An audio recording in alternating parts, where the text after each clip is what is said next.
Hello hi friends, అందరూ ఎలా ఉన్నారు? బాగున్నారా? నేను కూడా బాగున్నాను. పూల మకాన్ని జీడిపప్పు కర్రీ అన్ని పెట్టుకున్నాం. ఇది ఒక కప్పు ఫ్రై చేద్దాం. కాస్త ఫ్రై చేద్దామండి. మకాని ఫ్రై అయిపోయింది. వేసుకుని ఫ్రై చేసుకుందాం. కాస్త ఫ్రై అయ్యాక ఒక బౌల్లోకి తీసుకుందాము. బౌల్లోకి తీసుకుందాం. ఒక గట్టి ఆయిల్ వేసుకోవాలి. కరివేపాకు మగ్గేసుకుందాం. ఉల్లిపాయలు మగ్గినాయండి. ఇప్పుడు టమాటాలు వేసుకుందాం. మనం కలుపుకోవాలి. ఈ కాస్త ఉడకనిద్దాము. ఉడికిలేదో చూద్దామని దీనియండి. టమాటా సాఫ్ట్గా అయ్యింది.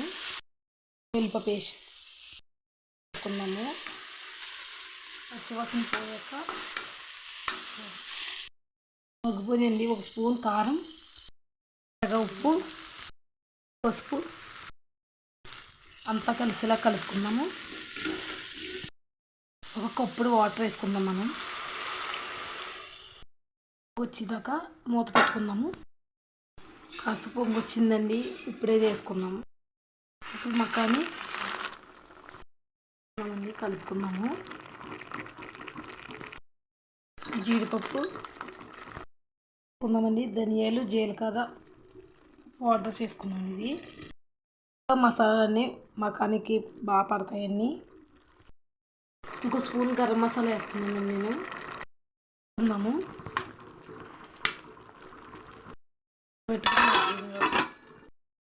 చూద్దాం. లాస్ట్ ఫైనల్ కొత్తిమీర.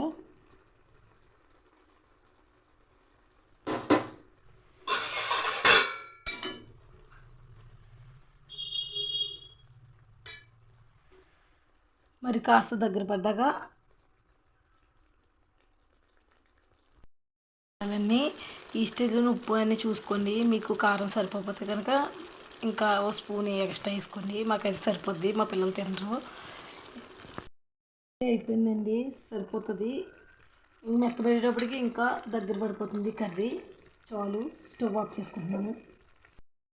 టేస్ట్ చాలా బాగుందండి. చపాతీలోకి కానీ అన్నంలోకి కానీ చాలా బాగుంటుంది. మేమైతే అన్నంలో తింటున్నాము.